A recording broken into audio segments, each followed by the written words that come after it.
Жасым 32-де. Мылқауды жылатқандар. Әңгімені оқып жылап алдым. Өйткені өз анам соқыр. Келінім анамның соқырлығын пайдаланып, ұрып-соғып, тіпті одан сорақылық жасаған еді. Мен де анамның оқиғасын сізге баяндауды жөн көрдім. Ес білгелі анамның жанары су қараңғы.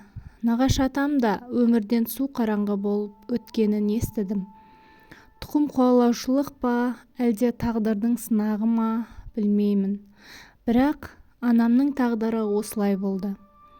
Анам бала туар кезде көз тамырлары жарылып, сол сәтте-ақ жарық дүниені біржола көрмей қалды.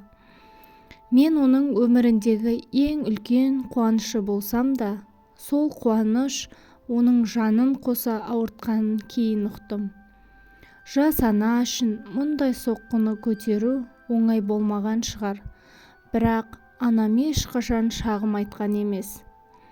Ол өмірін маған арнады. Бірақ әлемді көрмесе де, маған тек мейірім мен махаббат сыйлады. Оның жүрек жылуы жанымда әрдайым сезілетін. Анамның су қараңғы жанарынан қайсар рух пен ешқашан сөнбейтін үмітті көретінмін.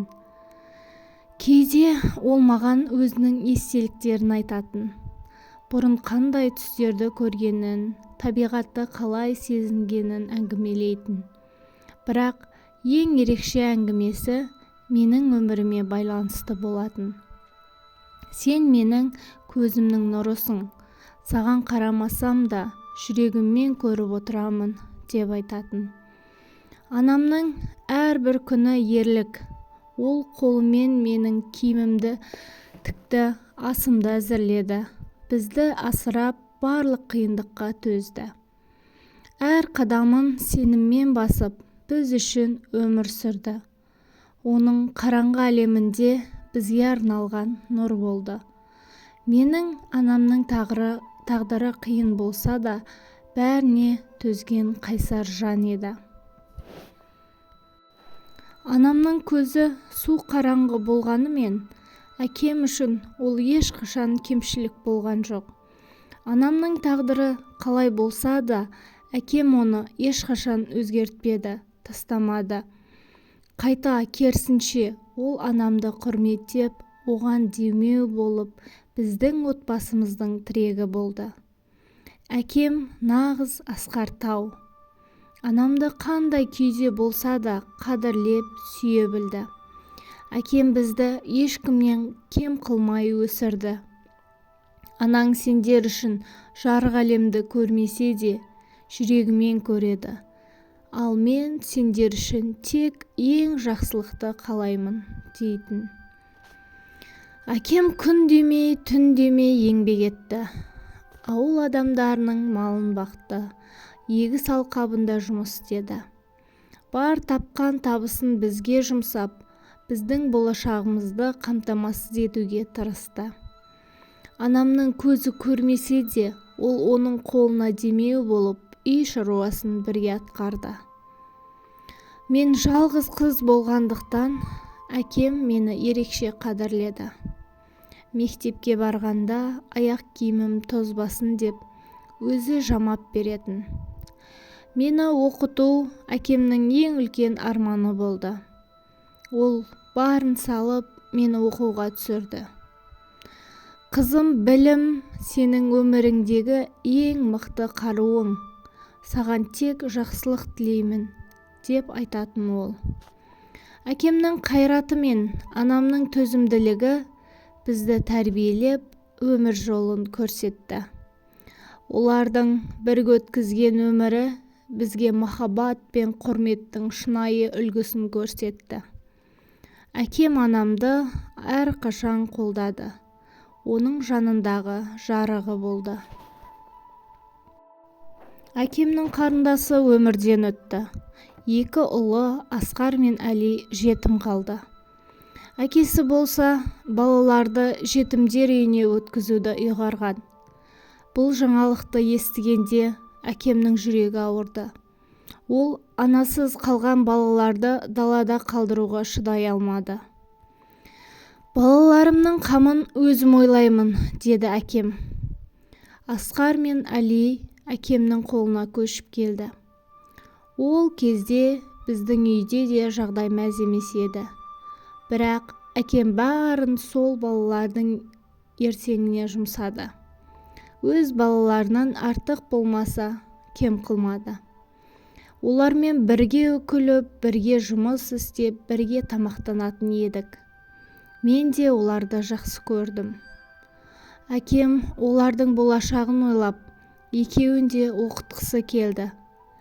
Мал сатып, ақшасын жинап, мектептен кейін жоғары оқу орындарына түсірмек болды.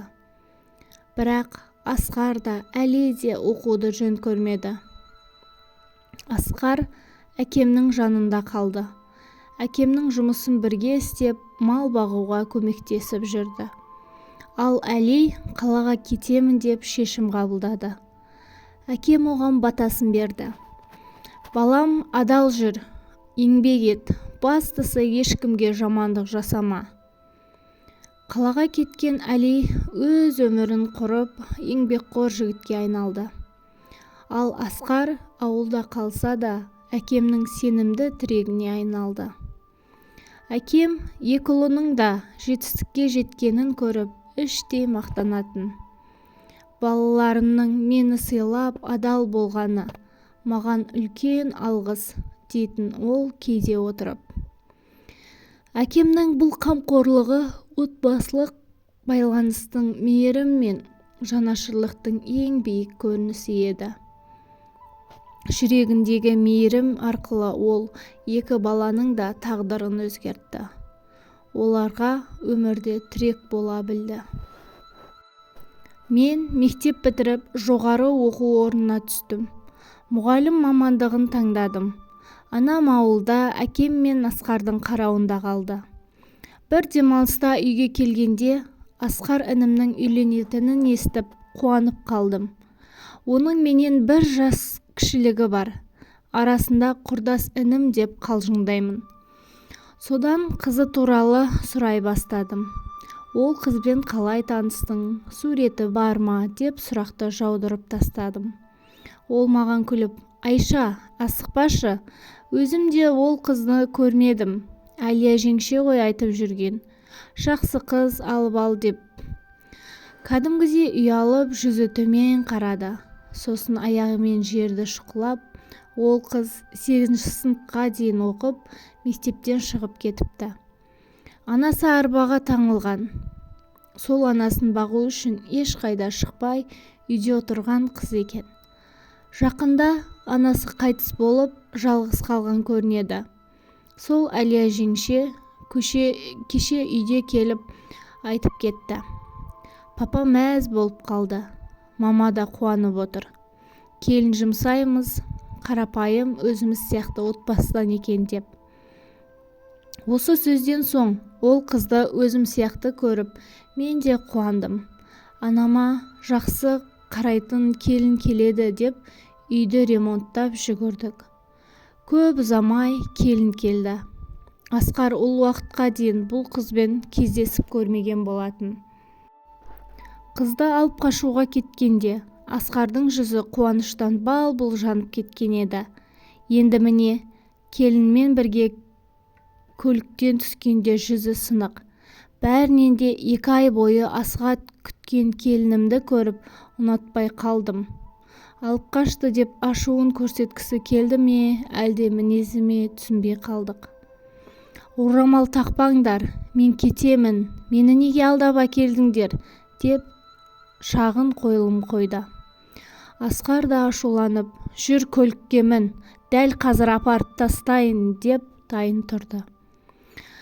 Бірақ дүңкиген беті безеу басқан қап-қара келінім мені босағаға аттатқызып, намысымды таптап, қайтадан апарып тастайтындай зат емеспін деп, орамалды жұлып алып басына тақты да үйге өзі кіріп кетті.